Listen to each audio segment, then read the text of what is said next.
नमस्कार, आप सभी का स्वागत है न्यूज रूम लाइव में और मैं हूं आपके साथ शुभेंदु सिंह। और सबसे पहले रुक कर रहे हैं बड़ी खबर का, और इस वक्त की बड़ी खबर से आपको रूबरू कराएं, आपको बताएं इस वक्त की बड़ी खबर जो कि बेहद अहम खबर इस बीच सामने आ रही है।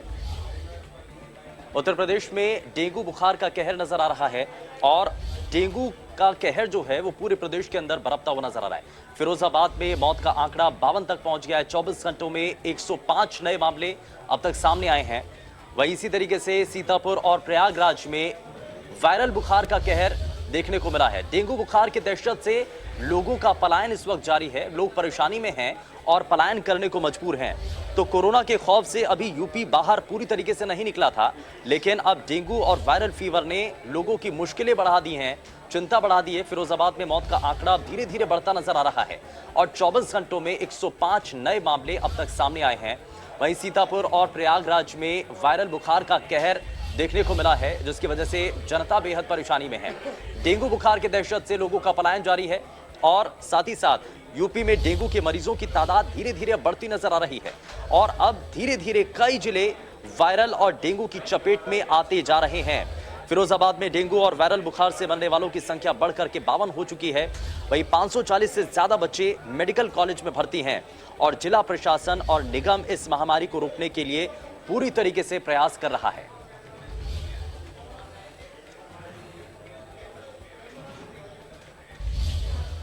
और ज्यादा जानकारी के साथ हमारे संवाददाता अभिषेक हमारे साथ जुड़ चुके हैं। अभिषेक, डेंगू का प्रकोप अभी थमा भी नहीं था, प्रकोप तेजी के साथ बढ़ता चला जा रहा है।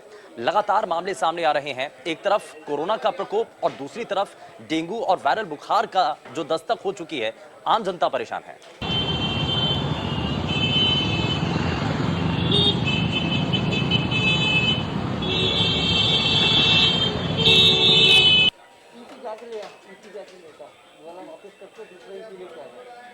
लगता है शायद संपर्क टूट गया है, दोबारा से संपर्क साधने की कोशिश करेंगे। लेकिन आपको बताएं, अब ये अभी तक की जानकारी और लगातार प्रदेश के अंदर अब जिस तरीके से स्थिति बनी हुई है, कोरोना के खौफ से अभी यूपी बाहर भी नहीं निकला था, लेकिन अब डेंगू और वायरल फीवर ने लोगों की चिंता बढ़ा दी है, मुश्किलें बढ़ा दी हैं और यूपी में डेंगू के मरीजों की तादाद बढ़ रही है। वहीं अब धीरे धीरे कई जिले वायरल फीवर और साथ ही साथ डेंगू की चपेट में आते नजर आ रहे हैं। इसमें अगर फिरोजाबाद की बात करें, फिरोजाबाद में डेंगू और वायरल बुखार से मरने वालों की संख्या बढ़ करके अब 52 हो चुकी है। वहीं 540 से ज्यादा बच्चे मेडिकल कॉलेज में भर्ती हैं। जिला प्रशासन और नगर निगम इस महामारी को रोकने के हर तरीके के प्रयास कर रहा है, लेकिन उन प्रयासों में अभी तक सफलता नहीं मिल पाई है और जिम्मेदारी बड़ी अब प्रशासनिक अधिकारियों के सामने है कि कैसे वो इन सभी चीजों को व्यवस्थित करते हैं। बढ़ते संक्रमण के मामलों को कम कर पाने में क्या उनकी कोशिशें होती हैं, क्या उन कोशिशों में उनको सफलता मिलती है, ये अपने आप में कई चीजें हैं। लेकिन आप एक तरफ कोरोना का जो कहर है वो फिलहाल देखने को मिल रहा है। लोग कोरोना के जो कहर है उससे प्रभावित नजर आ रहे हैं। परेशानी अपने आप में अलग है क्योंकि संक्रमण का जो ग्राफ है और साथ ही साथ जो तीसरी लहर की आहट है उससे अभी तक लोग जूझ रहे हैं। लेकिन वहीं दूसरी तरफ वायरल बुखार का जो असर है वो भी देखने को मिल रहा है। फिरोजाबाद का यहाँ पर हम जिक्र भी कर रहे हैं, सीतापुर हो, प्रयागराज हो, ये वो इलाके हैं जहां पर वायरल बुखार का सबसे ज्यादा कहर बरपता हुआ नजर आ रहा है। उत्तर प्रदेश में डेंगू बुखार का जो असर है वो फिलहाल लोगों के ऊपर है। लोग दहशत में नजर आ रहे हैं।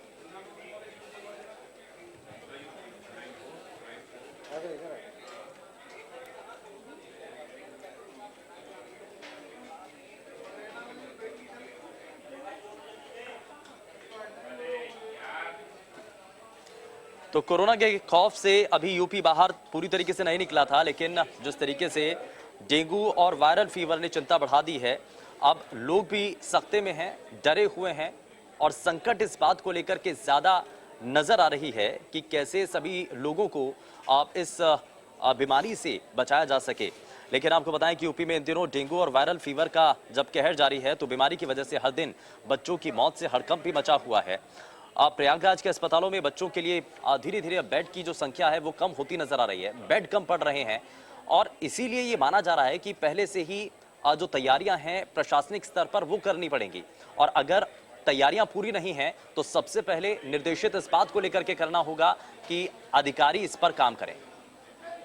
गम्बूजा मछली है और गम्बूजा मछली की क्वालिटी है कि वो जो डेंगू का लार्वा उसे खाती है और एक दिन में करीब करीब 100 लार्वा खाती हैं। जब 100 लार्वा खाएंगी तो ये इनकी ग्रोथ होती रहेगी। आज हमने 50 पैकेट बदायूं से मंगवाए हैं और लगभग उनमें 25,000 मछलियाँ हैं, विभिन्न तालाबों में डलवा दी हैं प्रशासन के सहयोग से। हमारे डीएमओ साहब साथ में थे। उसका क्या होगा कि आने वाले समय में वो तालाब में जो लार्वा होगा वो अपने आप ही वो गंबूजे मछली ख़त्म कर देगी।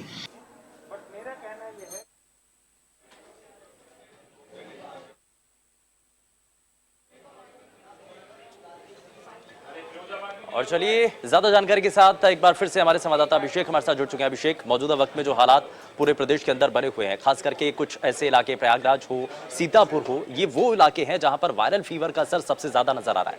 अभी तक इसको लेकर के प्रशासन की तरफ से तैयारियां क्या हैं, कितने कदम आगे बढ़े हैं?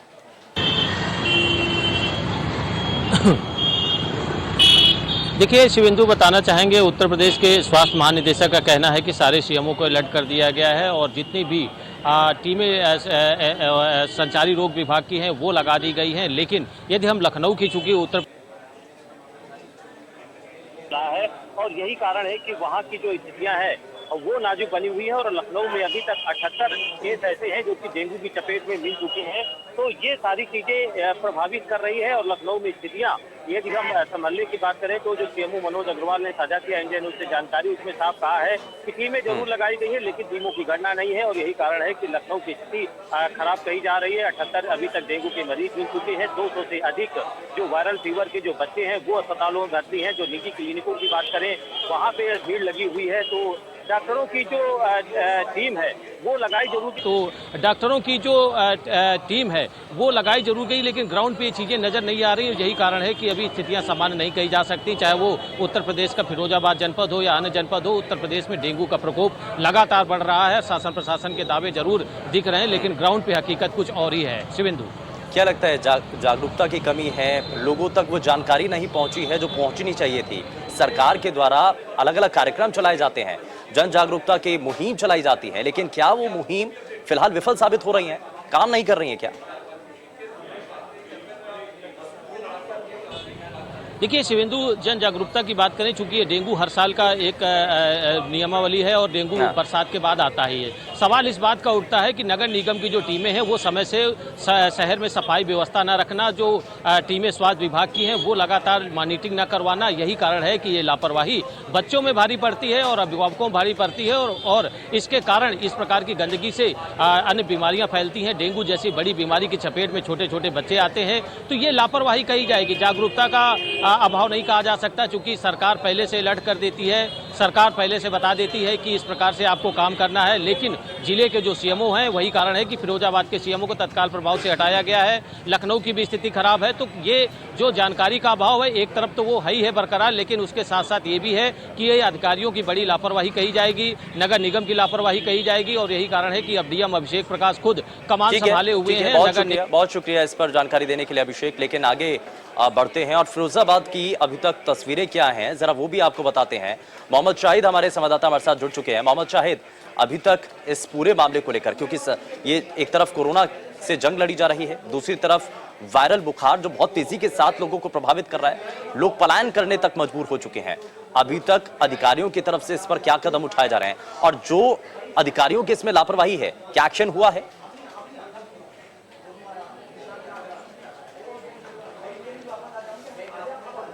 मोहम्मद शाहिद, मुझे सुन रहे हैं आप? जी मोहम्मद शाहिद, सवाल ये है कि अधिकारियों को इसके बारे में पहले से जानकारी थी और वायरल फीवर के जब मामले बढ़ रहे हैं, डेंगू के मामले जब बढ़ रहे हैं, तो ऐसे में प्रशासनिक अधिकारियों की जिम्मेदारी पहले से ही सुनिश्चित हो चुकी है, तय हो चुकी है। उनको पता था कि इस इलाकों के अंदर ये काम करने हैं, क्यों नहीं किए? और अगर इसमें अधिकारियों की लापरवाही थी तो एक्शन कब तक? जी मैं बता दूं, जिलाधिकारी ने 3 डॉक्टरों पर एक्शन लेते हुए उनको सस्पेंड कर दिया है। बाकी सफाई व्यवस्था की बात करें तो अभी तक कोई कार्रवाई नगर निगम के किसी भी अधिकारी पर नहीं हुई है और सबसे ज्यादा जो ये वायरल बुखार और डेंगू का प्रकोप हुआ है वो गंदगी को ही माना जा रहा है। लेकिन अभी तक जिला प्रशासन ने या सरकार ने नगर निगम के किसी भी अधिकारी पर कोई कार्रवाई अभी तक नहीं की है। लेकिन 3 डॉक्टरों को सस्पेंड जरूर किया गया है। प्रशासन लगातार नए नए उपाय कर रहा है। अभी भी एक एक्सपेरिमेंट किया गया है, जो 25,000 मछलियां तालाबों में डाली गई है, जिससे बताया गया है कि मच्छरों का जो लार्वा है उसको ये खत्म किएगा। 3 दिन बाद इसको दोबारा से चेक किया जाएगा कि आखिर लार्वा में कमी आई है या नहीं। इसका प्रयोग किया गया है, ये कितना सफल होता है ये 3 दिन के बाद ही मालूम होगा। लेकिन अभी भी फिरोजाबाद में नोडल अधिकारी मौजूद है और 2 दिन तक यहाँ पर बड़े अधिकारी रहे और दो टीमें यहाँ पर अभी भी डेरा डाली हुई है, जो जगह जगह जाकर चेक कर रही है। लेकिन पहले से मालूम होने के बाद भी कोई तैयारी पहले से नहीं की गई। लेकिन सवाल तो ये है ना कि अभी तत्काल राहत देने के लिए क्या कदम होंगे? ठीक है, ये तो कुछ कदम उठाए गए हैं, लेकिन ये लॉन्ग टर्म के लिए हैं। अभी कैसे राहत दी जाए? कैसे ये संक्रमण और जो वायरल फीवर के मामले बढ़ रहे हैं, डेंगू के मामले जो बढ़ रहे हैं, कैसे उससे राहत दिलाई जाएगी? क्योंकि इसमें सबसे पहले बुनियादी सुविधाएं अस्पतालों के अंदर सुनिश्चित होनी चाहिए। बेड नहीं है। जी मैं बता दूं, करीब 100 बेड का अस्पताल था। इसमें करीब 400 से ज्यादा मरीज एडमिट थे। एक एक बेड पे 3-3 बच्चे लिटाए गए थे। उसके बाद ये देखते हुए जो बड़े अधिकारी हैं, उन्होंने एक नई बिल्डिंग में कल ही एक अस्पताल दोबारा शुरू कराया गया। इसमें 65 बेड डले हैं, लेकिन कहा जा रहा है 100 बेड का अस्पताल है। लेकिन अगर जरूरत पड़ी तो 100 बेड का अस्पताल और तैयार किया जाएगा। लेकिन अभी 65 बेडों का एक अस्पताल शुरू कर दिया गया है, जिसमें मरीजों को भर्ती शुरू कर दिया गया। लेकिन मरीजों की संख्या लगातार बढ़ रही है और सुबह से ही मरीजों का आने का सिलसिला जारी हो जाता है। और यहाँ तक मरीजों की शिकायत यह है कि उनके बच्चों की तबीयत पूरी तरीके से ठीक भी नहीं होती, उनको डिस्चार्ज कर दिया जाता है। उससे कह दिया जाता है कि आपका बच्चा ठीक है, इसे घर ले जाइए। इसी वजह से क्योंकि ज्यादातर बेड भरे हुए हैं और डॉक्टर्स चाहते हैं कि बेड खाली हो जाए, नए भर्ती मरीजों को किया जाए। लेकिन अभी तक बुनियादी जो सुविधाएं अभी पूरी तरीके से नहीं है। लेकिन प्रशासन कोशिश कर रहा है, लेकिन अब उसमें अभी तक नाकामी नहीं मिली। इसलिए बड़ी तादाद में 52 से ज्यादा की मौत का आंकड़ा यहाँ पर प्रशासन ने बता दिया है। लेकिन मौतों का सिलसिला कहीं ज्यादा है, लेकिन 52 मौतें अभी पुष्टि की है। ठीक है, ये फिलहाल इस पर एक्शन भी हुआ है, लेकिन एक्शन के साथ साथ अभी तुरंत राहत देने की कोशिश भी होनी चाहिए। खैर, बहुत शुक्रिया मोहम्मद शाहिद इस पर जानकारी देने के लिए। लेकिन डेंगू का जो असर है, जो कहर है, वो फिलहाल प्रदेश के अलग अलग हिस्सों में बरपता हुआ नजर आ रहा है और इसको लेकर के कई जानकारियां जो कि सामने आ रही हैं, वो अपने आप में ये बता रही हैं, ये दिखा रही हैं कि आज पूरा प्रदेश और प्रदेश के कई ऐसे इलाके जो कि प्रभावित नजर आते हैं और संकट में लोग हैं। आप लोगों की मजबूरी समझिए कि लोग पलायन करने को मजबूर भी हैं।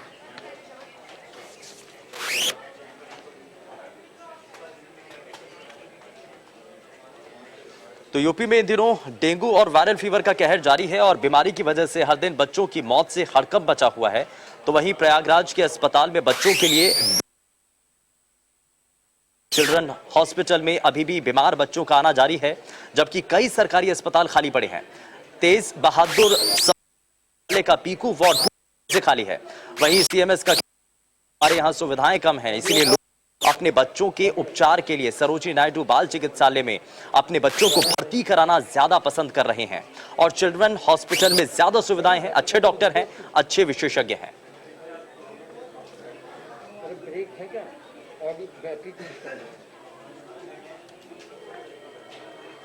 भाग है जो मेडिकल कॉलेज द्वारा संचालित किया जाता है, उसमें 120 बेड है, लेकिन 120 बेड से हमेशा उससे ज़्यादा मरीज रहते हैं। मैंने 2 दिन पूर्व निरीक्षण किया था, 171 बच्चे भर्ती हुए थे। 71 बच्चे जो भर्ती होंगे तो कुछ बेडों पे 2 या 6 भी भर्ती है। पता किया मरीज की अटेंडेंट से, अटेंडेंट ने कहा कि साहब मुझे सुविधा ज़्यादा अच्छी मिली है, मेरा बच्चा ठीक हो गया जाता है और कोई खर्चा भी नहीं पड़ता है। यहाँ दवाएं निःशुल्क मिलती हैं, देखभाल डॉक्टर करते हैं, बराबर रेगुलर विजिट होती है और मेरा बच्चा स्वस्थ होकर जाता है। इसलिए मुझे कोई परेशानी नहीं। मैंने उनसे कहा किसी अन्य अस्पताल में जाके दिखाइए, बच्चों के कहीं भी इलाज हो सकता है, हमारा बेली में है, बेड पड़े हैं। फिर भी वो इस बात से सहमत नहीं थे।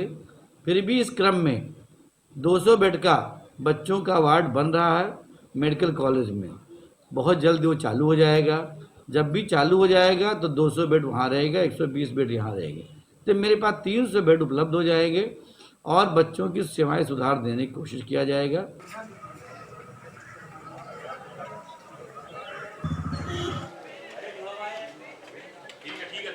तो अस्पतालों के भीतर जो बेड की कमी है वो एक बड़ी परेशानी के तौर पर नजर आ रहा है, लेकिन इसके अस्पताल नजर आती है। तो क्या अभी इन सभी चीजों को ये सबसे पहले जो बेड की ये कई चीजें हैं।